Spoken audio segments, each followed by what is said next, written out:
what's up everyone? Welcome back.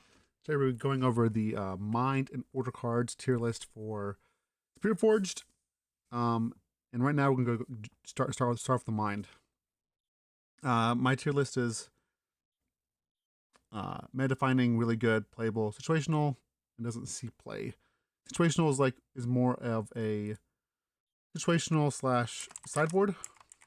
So I'll help with this. And then we have, of course, meta-defining, which is like kind of like Kai's Survivor, essentially.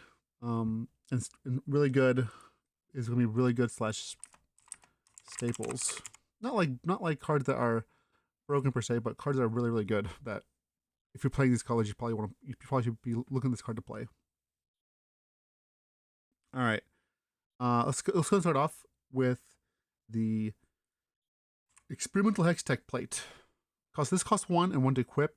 So it gives something +1 might, and says I am a mech. This card I think is playable. It's situational though, as well. It's like right between. If you really want, I think it's only really playable in Rumble. If you really want a unit to be a mech as well, to get all the mech benefits, maybe there's some synergy or combo with it. I think Rumble would want this, so I'll put this here. It's because it is narrow, but making any unit a mech for Rumble's abilities and his other cards, I think, is something to keep in mind and revisit often. And it's a card like this only gets better in time as well. Next up, we have Chemtech Cask. It costs 1. It's a gear. When you play a spell on your opponent's turn, you may exhaust me to play a gold gear token exhausted. I think this is also playable. Casting things like Stupefy, or decks that maybe aren't playing a lot of units, like Victor could potentially want this if he wants more gold gear tokens. It's nothing crazy, but the fact that it can kind of ramp you by helping with the power costs. Is it better than the like one seal? I'm not quite sure, but it is. It depends on the deck. It is better if your deck is requiring multiple colors of power equally. So you can't really play one seal for sure. I think that's where this card would see play. You also have to be playing spells on your opponent's turn, but that's where I would see this card being played. Next up is Cloth Armor. This one has quick draw, so you can play his reaction and equips immediately. It doesn't give any might by itself, but it does give a +2 might while defending. This one is interesting. I think it's more situational than anything else, and not even that. I think it's kind of close to. I don't say it's unplayable, but it's not really that great. I'll put at the end here. It's very close to me. It's very close to unplayable. I would say initially. Next up, we have Bellows Breath. This card is the 1 energy, 1 power. Action, repeat for 1 power and 1 energy. Deal 1 damage up to 3 units at the same location. Obviously, this is great with Imperial Decree. That's the combo happening. This is a staple now. It kills small units, and it combos with Imperial Decree to wipe out anything. This will be a staple in the format, especially for Mind and Order decks. So, allowing us to deal with small units, which is very important. Next up, we have Premonition. So 2 power, or 3 power and 2 energy. It's a reaction. You draw 3 cards. This is very powerful, heavy in the power cost. Very playable. I don't quite think it's a staple quite yet. It is very heavy on the power cost. But I do think it's between sideboard card / maybe you play 1 main deck, right? It's not okay. I'm playing Mind. I need 3 of these right now. But it is a card that every Mind deck should consider to play somewhere in their deck. Now, talking about meta defining. It's funny because I feel like a lot of meta defining cards are going to be pretty cheap. Plenipuro is that. He's 2 cost, 2 might. When a conquer play gold gear token exhausted. Again, you just need this to happen like once or twice. Twice is great. Once is enough. But this will be meta defining. It is one of the best blue Mind units for 2. You will see it everywhere. This is going to allow the Mind decks to play heavy power cards without having to recycle their runes. Great card, super solid. It is funny that like the meta defining 2-drops are the cards that, or the 2-drops in it be meta defining because you play 3 of these, right? So it's not like something like like a board wipe or something. Next up, we have Frigid Touch. So this is a reaction. It costs 2 energy. Repeat for 2. Give unit -2 might this turn. This one's interesting to me. This costs the same amount as Smokescreen. So I think it's worse for Kaisa decks. Obviously, like Smokescreen is just better. You get the effect for just 2 right away. This being said, this can hit 2 different units for sure. I think this is better. Going to be better like in a purple deck, Chaos Mind. Maybe Ezreal can reduce it because Ezreal making this two cost is powerful. But I think Kaisa doesn't want this. I think Smokescreen is better for Kaisa. Other decks don't want this because it doesn't have power. But again, it's not as strong as Smokescreen with Kaisa, but it is still playable. It's a solid card. It is playable. Not crazy, but it is definitely playable. Next up, we have the Forecaster. If you're playing mechs, you're playing the Forecaster. This is I won't say it's meta defining, but it is really good. It's a staple. This is definitely a staple. This is just in any mech deck you play this. It helps you cast your other mech. Gives you vision, helps you cast your find other mechs or find your spells that want mechs by giving other mechs vision, by letting you dig other ones as well. Just a super solid card. Again, it's not a staple because not every blue deck will play this, but the mech decks will want this. Next up is a weird one, the Zero Drive. So it costs 3, no power. You can equip it for 1 and 1 power. It gives 2 might. It says when this unit dies, banish it. So anytime a unit dies while there's equipped to them, you banish it. Then you can pay 3 and 1 power to banish this. Play all units banished with this card, ignoring their costs. Use only if it's unattached. It can be attached, has to be unattached for you to use it. I think this card is sweet. You can do some silly things with it. I don't like that it has to be unattached for you to use. I think that's just a restriction that this card probably didn't need. It's just going to hinder it more. But regardless, this is the card. It's definitely a card you brew around, or maybe a card you bring in against Victor or Lux, or deck trying to destroy all your units, so you can bring them back. That being said, it's kind of slow. And if this was like in a deck a sacrifice deck or something, or with like with yellow, this is great for yellow decks where they play Call the Weak, but it's in blue. It's definitely an interesting card. At the very least, it is situational / sideboard, which is where I'm going to put it. But it is a super cool card. I love cards like this that are just like make you think. So like, okay, I'm just going to jam this right away, you know. Next up, we have Aspiring Engineer. When you play me, return a gear from your trash to your hand. Sure, I think it's just situational. If someone's blown up cheap gears or sideboard card, nothing. Not when you play main deck. Unless you want to return the Poro Snacks with Ornn, but I think we can do better than that. All right, Bubblebot, 3 for 3. It's like the first mate. When you play me, ready from the mech. Again, this is a staple in mech decks. Not fancy, but you're playing mechs. You're playing three of this. Card Sharp. This is also another solid card. When you play me, each opponent may play a gold gear token exhausted. For each opponent who did, you play gold gear token exhausted. This is also fantastic. Again, I think this is also another staple. Making gold and gears, making gold gear tokens is powerful. And obviously, if you're playing this in your deck, you will benefit from the gold gear tokens more than your opponent if you build your deck correctly. This is one of my favorite spells. Next, Wages of Pain. Again, this is also a staple. No power cost is fantastic. It also has hidden. Deals 3 damage to a unit at a battlefield and play a gold gear token exhausted. Such a solid card. Good early. Helps you cast your bigger spells mid late game. I love this card. Also great card to hit with Fizz because it costs 3, no power. Actually helps you cast again. Does the same thing. You cast again. You're able to like to use your gears, your gold gear tokens later. It's just a very solid card for blue. Even in yellow decks, again, these cheap blue removal spells, was making Mine and Order a deck. So super solid card. Next up, we have Hex Tech Anomaly. So it's a gear for 3 and a power. It's reaction. You pay any amount of power to add that much energy. Man, this is another card you have to think. Uh, and deck built around this is going to be sweet and probably and powerful. And it's one of those cards too that only gets better as time goes on. The more things we have to do with energy. This is definitely a brew card that I think is awesome. Definitely playable. Not a staple, of course, not yet until someone finds something with it. I want. I'm being biased and putting it as playable. It probably should be situational.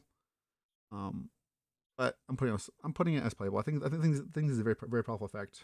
Obviously, you need only one of these, but fine. Put it situational, right? But I do think it's a sweet card. Again, because I'm putting situational because multiple of these does nothing. Actually, dead draws. The first one's good, so building a deck around it is gonna be tougher than initially thought as well, because having multiple doesn't do anything for you. That being said, it is a very powerful ability. All right. Next up, we have Pickpocket. 3 for 3. When you play me, you may kill gear with energy cost no more than 1. If you do, play gold gear token exhausted. This is definitely a sideboard card. You play this in sideboard, not main deck, unless the game becomes wild. Everyone's playing seals and stuff, but even then, sideboard card. All right. Next up, we got a little cute doggy, Frostcoat Cub. 3 for 3.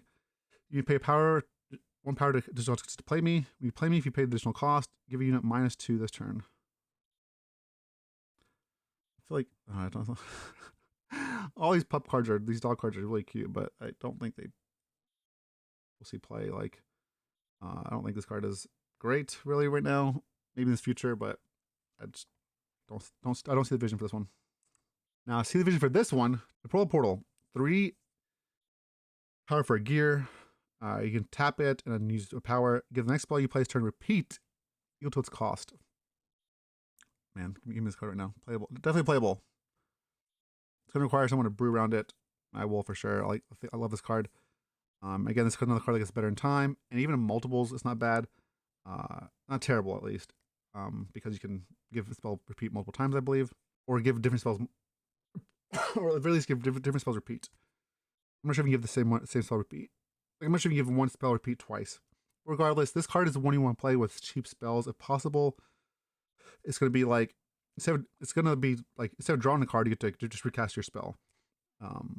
It's going to shine the cheaper your spells are because you're going to be able to repeat them. In big spell decks, you can probably play like one of these if you want to, as a way to accrue value, but it's really going to shine and where you can use repeatedly and cast small spells multiple times. Things like Stupefy, Falling Star, just like even the Hexray, detect the beam thing. So yeah, this card is a sweet one. Next up, we have World Atlas. World Atlas is the gear that we're displaying now. Make him massive and like basically you have to remove him with a removal spell, not damage. World Atlas is a 3-cost gear, crits for 1 mind. When I hold here, play 2 gold gear tokens exhausted. Obviously combos with Ornn again, gives you +2 might. So this is a staple. Well, I'll say playable. It's a staple in that deck. But I guess I'll put a staple in that deck. So I'll put up here. And I say a staple in that deck. It's like a 3 of in that deck, right? Next up we have Jace, Man of Progress. When you play me, you may kill a friendly gear. If you do place a gear with no more than 7 energy. Man, I've only said 9. You could Aurora on turn 1. That being said, the Vanguard Armory is the best card to do that. Best thing to morph into. It costs 7. We're going to go to later. Jace is playable. Again, he'll become better. He'll become better the more gears we have that cost 7. 7 or 6, whatever. Right now, the best thing to hit is mostly just the armory. So I wouldn't say it's a staple, but it is a card that will get better again as time goes on. Price of Progress, 4 energy for 3 might and power. When you use activate ability of a gear, give me +1 this turn. It's interesting. This counts for like there's a mech and it counts for gears. Not gears, obviously gears, but seals. I was trying to say counts for seals as well. If you want to bump it up a bit, I wish it didn't cost power. I think it's more playable than it didn't cost power. The fact that this cost power makes me not like it as much. It's situational. It's just not that. It has a big cost. The 1 power cost, I think, is what's deterring me from this. And you have to have multiple gears out, and it's only 3 might. Makes it a little tough. Next up, we have as usual dashing, the blue one, 4 for 3, 1 power. When I attack or defend, deal damage to a might to enemy unit here. You don't deal combat damage, and then you can pay 1 blue power as an action to move him to your base. I mean, I think this card's great. Works great with equipment, obviously. Does powerful things with equipment. Basically becomes a cheaper Yasuo if you have equipment laying around. The fact that you can recall him to base and keep going, and like if you can ready him, keep going back in. I like this card. This card I think is definitely playable. Put that one here. Drop border. You play me if you control 2 more gears. Ready me for 4 for 4. This is definitely playable. Very solid. And or in other decks. Moves the front of the playable list for my books. Next up is Bard, 4 energy, 4 power, 4 might, 1 power. Bard, you may exhaust your legend as additional cost to play me. You play me if you pay the additional cost. Move any number of units to an open battlefield. My favorite part of this card is the flavor text. Mysterious chiming noises intensify. This one's hard to wrap my head around. Obviously, you can move everything to one battlefield and like try to kill something all at once, but I don't think the benefit's that great. The battlefield has to be open. You don't even kill anything. Just open battlefield. I don't really see this card as being great. I'll put situational sideboard. I don't say don't see play, but it is a powerful effect. But again, it's open battlefield. So maybe if you had a reaction, if it was like a reaction to do this, yeah, I'm just not a fan of Bard. I'm not really seeing the vision for Bard. Rocket Barrage. This one's sweet. 4 energy and 1 power. As repeat for the same cost. Choose 1. Deal 14 unit at a base, which is basically you're camping, killing them from their base, or he kills a gear. This card is really good. Because blue, a great way to deal with gear. It's like a better Fading Memories, not better, different Fading Memories, but it's really good. This is also playable main deck. It's not just sideboard. We'll put this one here. Super solid card. Especially in best of 1. You play like one of this. Every blue deck play best of 1, right? Probably one of the better blue cards in the set. I think this is a meta. This is a 3-of in every deck that plays it. In Max, in Rumble, or Kaisa. Is it meta defining? I mean, this is the reason to play Max, right? If it's not meta defining, it's really good. Regardless, this card is phenomenal. 2 energy and 1 power. Like I said, it's free. You make a mech unit token to your base and you draw a card. Like people played Lecturing Order for 3 mana, 3 energy to draw a card. It has 2 might. This costs less. Costs power, unless playing Kaisa, of course. Then just draws a card, makes a mech. It's just a super solid card. This is a very good card. It's weird to say putting a meta fighting card here. Maybe it's just really good staple.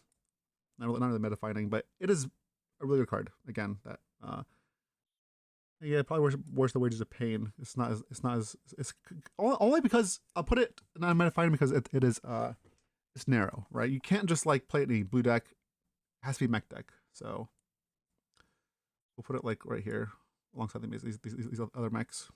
All right, next up we have Rumble Scrapper, 5 for 4 and 1 blue. Your mechs have +1 might, including me. On hold, play a mech unit token to your base. Yeah, Rumble's good for mech deck. It's playable. Put him here. He's a mech himself, of course. I do think he's worse than the one that makes mechs for 2 in the Vision 1 and even the Untap 1, but he's still solid. He's playable. But he's worse than the other mechs, I would say. He's also an Anthem for mechs too, so he's good. He's playable in that deck. We can put him maybe here. He's staple in mech decks. Again, really good staple in mech decks. These are more so. He's somewhere around, I'll come back, but he's somewhere around really good staple to playable. Next up we have Renata Glask, 5 for 4. You can only use your abilities while she's at battlefield. I think it's she, I'm not really sure. 1 energy and power to draw a card, or 4 energy, 4 power to tap it to score 1 point. This is important to keep in mind too that like Heimerdinger can use these abilities while not on a battlefield. Heimerdinger will copy her abilities, and you can use them wherever. That being said, she's very vulnerable. But this card is like kind of like Tiana Crown Guard. She's just kind of like breaking the game in a way that like speeds it up drastically or combo kills. This card playable? Yes. It goes from like being unplayable to like crazy. It's one or the other, right? It's either like cards like this are like either there's a great deck around them that does that, you know, that makes them insane, or they're like unplayable because they don't do anything. Because the cost to might ratio is low, but you're playing this for the ability. And right now, Runeterra, Riftbound rewards you for big might units is currently better than abilities. Something bigger might is better than ability, or accelerate, like, you know, like Draven, Kaisa. Kaisa has both. Kaisa has an ability too, but a building like this essentially is like kind of harder to use. That being said, again, you can go from nothing to being really good. I'll say this is playable. I'll put it here. I think it's very profitability, but we'll see how it will get played. And in time, this is also a card that, again, is better as well. Next up, we have Gearhead. This is a card I'm impressed with, but I'm impressed with, but I haven't seen a lot of. So it costs 5 energy for 3 might. So he's kind of small.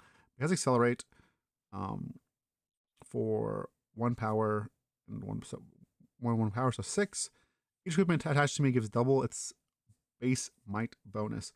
This card reminds me of like Darius in a way for these equipment decks. I think he's right beside the Surfboarder. You probably play him in the Surfboarder, depending on how many gears you have and equipments you have. He's basically a massive unit. Like if you put one equipment on him, and him getting double the effects, like even like the green one, the cage, getting +6 for one equipment is a lot. It makes him 9 might, which is a big deal. I like him. All right, coming up next is Ornn, the Forge God. 6 energy for 4 might, no power cost. Deflect 2. So you got to play 2 to target him. His Whipmaster. When you play me, you may equip weapons to me for 1 less power. Beam's already attached. And he has +1 might for each friendly gear. This is what Ornn deck's about, is about Ornn Forge God, making him massive with gears, with Spellsonger, the sword, the equipment. Super solid card. Definitely staple for that deck alongside the Atlas. But again, it's only excuse me, for one deck staple. It's not like every blue deck will play this, just for one. So because of that, I'm gonna move Card Trap a little further up. This Card Trap is as narrow. Wages Pain, Bellows, Breath, Card Trap. These can go to anything. Putting can go to anything. These other ones are powerful, but they're like narrow for a specific strategy, right? So we'll do it like that. The last card we have is Breakneck Mech. 8 cost, 7 might, 2 power. Your mechs have deflect and ganking. And enters ready if you control another mech. It gives all the mechs deflect and ganking. Very powerful ability. This is good for a mech deck. But what's crazy is that like you have to consider this fights the same slot as Thousand Tail Watcher, and like Watcher's been proven to be very powerful. I don't think you just play one or the other. I think you probably play 2 Watchers, maybe one of this card. You probably want both somehow, but the fact that the problem is, if again it fights with a slot of Watcher, it costs 8 for sure. Watcher can cost 7. You play Watcher tapped at your base, you know, exhausted your base and use his ability still. This must cost 8 and 2 power, and you have to mech to ready it. Watchers doesn't need a mech; it just can go in, right? It's still playable in mechs as well. I'll put this one here. It's playable above this, above that. Probably worse than Rockets. Move the Jace back some. Best cards here I would say are Rocket is more playable than anything else. Ezreal's playable. Rumble. These all start coming into play. Situational cards. Premonition is probably better than all these as well. Okay, sideboard card. And everything else here is just like, you know, built on me. But these first 3, I would agree with. As far as down here, situational sideboard cards. This is probably the better the better one as far as sideboard goes, right? And the dog, I'm sorry, Balgo. And it's a little silly to have the Poro be meta defining, but it really, I mean, this is the only card that we are going to play 3 of in blue decks. It's a 2-drop and it ramps you with gear, so yep, super solid. All right, that's my tier list for Mind. We're gonna move on to Order next. All right, moving on to the Order cards. First up, we have Eye of the Herald. So it's like equipment for 1. You attach it for 1 for 1 yellow. When I move, play a recruit token here, and it gives 0 might. I think this is playable, situational. I'll say situational. It's not that great. I think it's playable instead. It's interesting. If you gave 1 might, it'd be definitely be like really good. It gives no might though at all. It moves. It makes units. I honestly, I'm going with my gut. I don't think the card is that great. There's better ways to make units if that's your goal. Next up is Bonds of Strength. 2 reaction. Let's repeat. Give 2 friendly units each +1 this turn. Something back to back. A little different. Each is cheaper. It can be cheaper. It can pump more if you have 2 different units. This is playable. Nothing exciting, and probably towards the end of the playable list. But anything that has no power that can be used a combat trick, I think is very good, very important. Next up is Blood Money. I think this is one of the best cards in yellow, giving them early removal. Yellow struggled with early removal. They have like things like Blast of Power and Vengeance and stuff, and for like later in the game. But early on, it was kind of hard to remove stuff, and Blood Money solves that. It's 2 energy, kill a unit in a battlefield with 2 or less might. If it was an enemy unit, you make a gold gear token. You kill one of your own for whatever reason, like a soldier, recruit, you get 2 tokens exhausted. This is a staple. This is really good. Staple in like control decks. Next up, we have Death Grip. 2 reaction. Kill a friendly unit to give plus might equal to its might to another friendly unit this turn. Draw a card.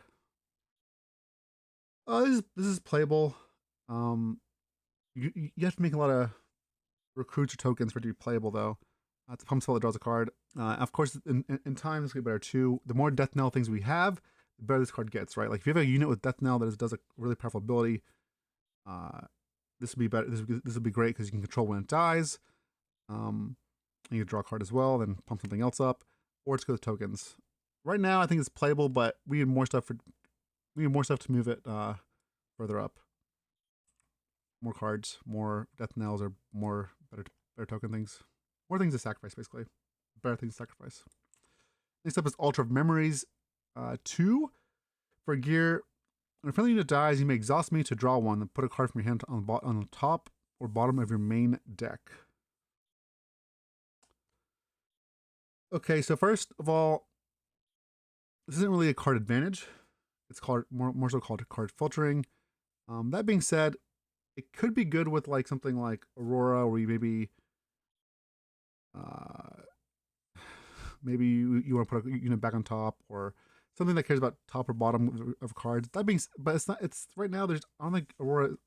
You don't care. You just cast a card. I don't see a home for this card quite yet.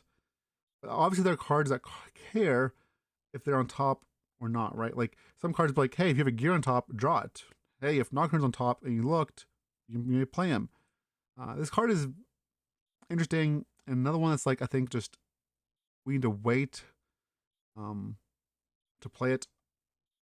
We need to wait for more deck manipulation for it to be really good. But that being said, I think it's right now just situational. You can build around it, but it's not. I don't think it's quite there yet. It also works with Rek'Sai too, being able to like stack your deck. But it's really close. I do think it's close, but not quite there. But it won't take much to be playable. Next up, we have Unsung Hero, 2 for 2.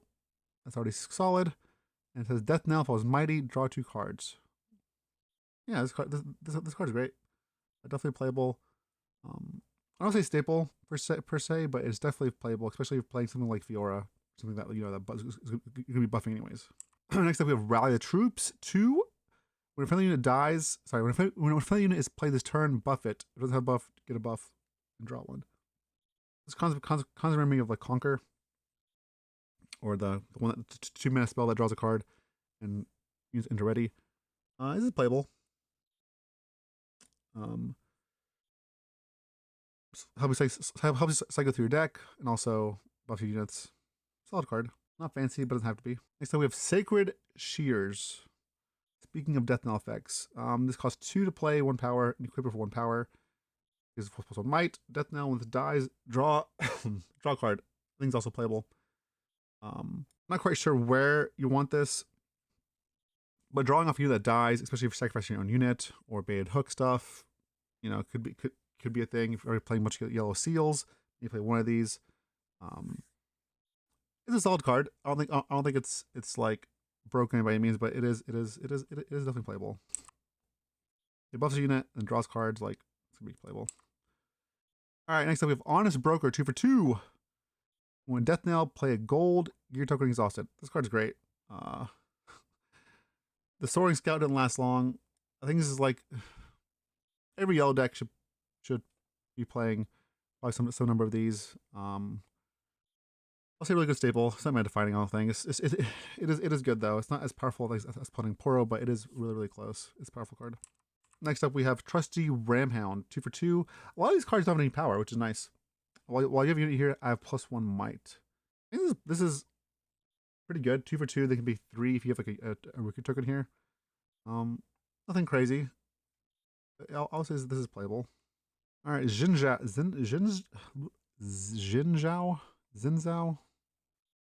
Sorry for butchering this name. 3 for 4. It's already good. Costs 1 power. Has tank, which is sure solid. And trade if you have 2 or more other units in your base. Yeah, I mean sure. This entering ready is nice. It's nothing fancy, nothing crazy, but you can play one of these in your yellow decks. I would say playable. Better than dog. All right, next up, Blade of the Rune King. 3 and 1 yellow. To equip it, you have to kill a friendly unit. Okay. And it gives +4 might. It's a lot of might, but I feel like only Victor could play this if, or something that has a bunch of death knells. I feel like you can't play a lot of these. You can play maybe 1 or 2 of these. Unfortunately, that being said, it's also in the colors of the BF sword, which is not much power, but pretty close and not as restrictive. I think this is playable. I think we need more death knell effects for it to be like really shine. Otherwise, I think it's safer to play BF sword, which we'll get to BF sword here in a bit. Guards, 3 for hidden, or you can hide for 0 or hide for 1 power. Play a 2-unit Sand Soldier token. You may pay 1. You may pay 1 to ready it. Situational, not exciting. Fiora, 3 for 3. When a unit you control becomes mighty, you may pay 1 power. One power to ready it. Situational again. Is it playable? Sure, yeah. It's not great though. I think the other Fiora is better. The one that has the other Fiora says when I'm mighty, I get deflect and the blah blah blah blah. All this other text. Anything that's going to require you to do something else. And also, it's in range of Falling Star, which is not great. I'm going to put it here, actually. I don't think she's too great. She's fine. All right, next up we have Zon Punk, 3 for 3. You may kill a friendly gear token when you play him. Additional cost. If you do, you kill gear. Yellow has better ways to kill gears. You can just kill gear, you draw a card. Don't necessarily need to do this unless you have a gear that says Death Knell, do something. Situational, not really great. Soraka, 4 and a power for 4. It must be assigned combat damage last. If another unit you control here would die, if it has less might than me, instead heal it, exhaust it, and recall it. Send to base isn't a move. This is great in set, right? Because you just keep saving Soraka, and Soraka keeps saving other things. It's very hard for you. Like, it's very hard for them to beat you in combat. Soraka is gonna make it difficult. They're gonna need to like actually ignore units or push them back or something, because you have a ton of healing with Set and her. Soraka's sweet, definitely playable. Probably more than Zinzhao. I'll put her here. Next up, Laurent Duelist. 4 for 3, Assault 2. I think Assault's one of the worst keywords in this game. Personally, it's just... I think Shield is better as well. Yeah, I just don't think this card is doing much. 4 for 3. Again, bad for Falling Star, and Assault is only for attack of offense. Better off just playing like equipment. I'll say no play for this one. All right, speaking of, we started talking about this earlier, BF Sword. So 4 and no power compared to the Blade of the Rune King. Like, this card is really good. Rune King gives one more might, right? This costs no power to play. It's like a better Blade of the Rune King, unless you really want things to die. I think this is a really good and staple card. This is one of the better equipments. It's just so much might for, it's probably for really cheap. No power cost initially either, right? It's just 4. It's like, bam, here it is. Here's a BF sword, a big freaking sword. So next up we have Rana Glask. Your tokens enter ready. Interesting. Situational. Need more tokens for it to actually do anything. It makes you like it makes your gear enter, your tokens enter untapped. Maybe I'll go further. I'll put it as playable. Maybe they're not a champion. Legend will want this, but it's interesting for sure. It's not anything crazy powerful, but it's interesting. Also being a champion unit makes it more playable, right? A Royal Guard, 4 for 2 might. That's terrible. When you play 2 units. Okay, that makes sense. It's 2 bodies for 1. So 4 for 4 across 2 bodies. Is that good enough? It's better than 4 for 4, and that's it. Is it good enough? Probably not, unless you can use the effect multiple times. If you can like blink it or something, but it's nice too because this is something you can sacrifice to like Baited Hook, right? It costs 2, or something you can get from Baited Hook. So it is playable. It's not nothing crazy. But it doesn't have to be. It's not crazy. It doesn't have to be crazy, right? Seems like a solid option for Baited Hook decks. Not a lot of them. I don't play a lot of these. Play like 1 or something. Next up is Zir Sovereign, 4 for 4, no power. However, you can pay 5 energy and 1 power to accelerate them. When attacking, you may move any number of your tokens units to this battlefield. So you basically just like can summon all his sand soldiers to him from battlefields from anywhere, right? Move any number of your tokens to this battlefield. Not his sand soldiers, any tokens. You just move them all to the battlefield. You know, move those gear tokens to the battlefield. Just kidding. Gears can't be on battlefields. But it's interesting because like you already need a bunch of units for him to really go off. And anytime there's a card that's like, hey, do this, it's like, well, I already have like a bunch of units. Do I need a Zir as well?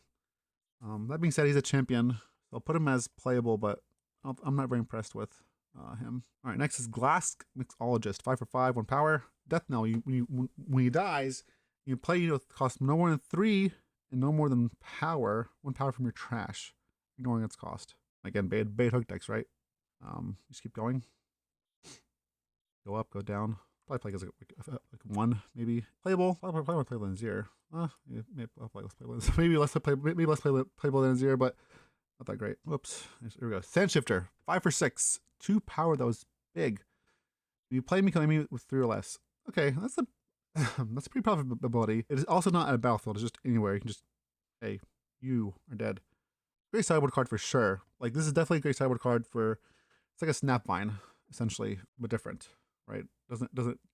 Snapvine, you can like lose your own creature because if they fight and it's too bigger, it dies, but definitely situational cards. Play sideboard.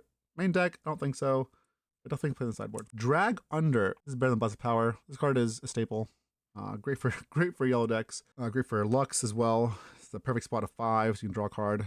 It's an action. Costs 2 less. Somewhere other than your hand is through Rek'Sai, I believe. We don't really have ways to play things from our trash quite yet. I do wonder how this works with the mind card that says copy and expel, give a repeat. Does the repeat one on the chain cost less because it's not from my hand, or does it still cost 5? That's a question I have to ask a judge because that's a weird direction, right? The portal. So if I get this repeat, would I pay 8 energy to cast 2 of them, or would I only pay? I pay 10. Regardless, this card is great. 5 to kill a unit at a battlefield. Blast of Power is already kind of playable. This is just better Blast of Power. Again, 5 is a good cost for Lux too. All right, next up we have Rek'Sai, Swarm Queen. Y'all know Rek'Sai is Rek'Sai's a girl.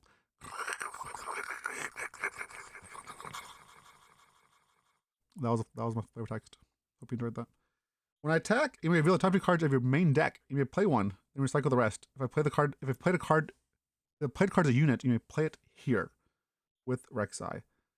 This card is freaking sweet. Rek'Sai looks like, I'm not a huge like attacking unit person, but Rek'Sai is also so cool. Like she just like does all this stuff, looks through her deck, plays units, or plays Drag Under if you find Drag Under. It sucks that like she's not the colors of Nocturne. They're both from the Void, but she can't play Nocturne because she's not in Nocturne's colors. But this card is sweet. I love this card. I think this card is very. I think this card playable. It does cost 5 and 5 might, and it's kind of vulnerable. But when it attacks, every time it attacks, you get to do something. I love the randomness in the card advantage. So playable for sure. Put this here under the 2-drop unit. Next up, we have Eminent Benefactor, 6 and 5, 6 for 5.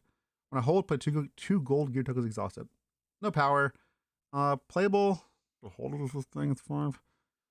Holding is kind of tough. I'll say situational. That's pretty close to unplayable, huh? I'll put it here just because I love gold gear tokens, but yeah. Under Titan, 6 for 5, 1 yellow. When you play me, give your other units +2 might this turn.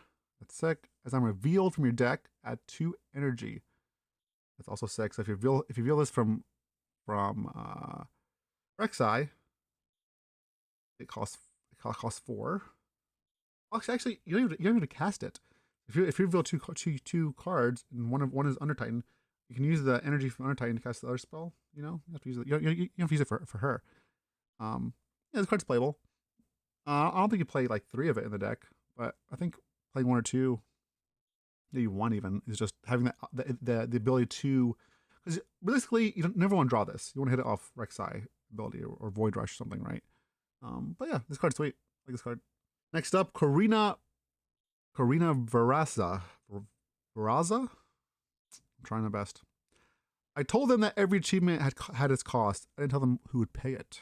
Ooh. All right, so 7 for 6 might, 1 power. This is basically the equivalent cost of like a Watcher. Whenever she moves to a battlefield, pay 3 recruit tokens here. Powerful ability. Obviously it's not nearly 1,000 Watcher. That being said, though, I don't think she's quite good enough.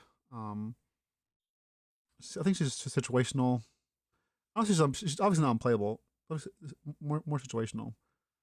I said her ZZ for some reason. Maybe being too harsh on her. Am I though? Maybe not. She's not. She's fine, but she's not that great. I mean, to go here, I guess. No, you know what? You stay here. Only reason why I'll show you why. Because our next card is just a better version of her that can cheat out with Jace. This is a gear. Plays 3 recruit tokens. Doesn't need to attack. You do it every turn. And gears are hard to deal with in units. So this is my really good card staple over here. This is gonna be good in Victor and Lux decks, control decks for sure. This is like a control finisher. Just make 3 guys. Bloop bloop bloop. We have one of our first strong control finishers, I would say, is in Vanguard Armory. I guess Aurora is also a control deck, but yeah, Armory is a solid one. Last one, we have the Trove Golem, 8 and 2 power for 9 might. When you play me, play 4 gold gear tokens exhausted. Honestly, I think this guy's good. 4 gold gear tokens is great, but it's also 9 might. 9 might is a good number. Though we do wish it was 10. 9 is good, but it's not quite good enough, right? Because we really want 10. The reason you want 10 is because 10 means it at least trades with Thousand Tail Watcher, or at least trades with Darius plus Cleave. 9 is like the spot where it's like, man, we should have 1 more, because Darius Cleave kills this, right? Because Darius gets +2 from himself and Cleave and blah blah blah.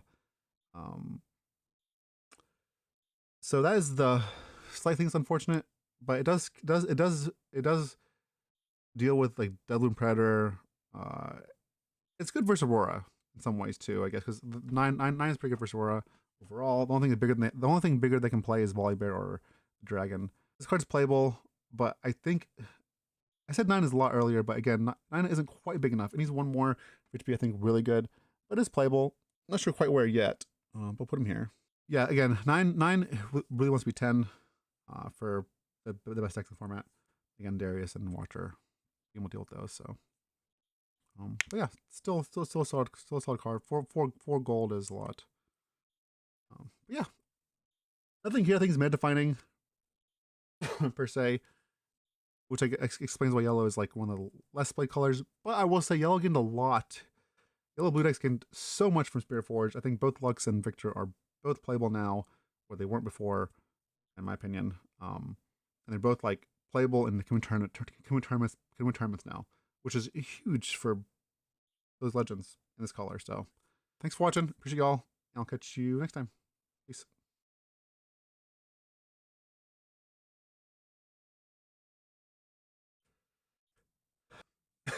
um. Uh. Uh. Yeah. Just not a fan of Bard.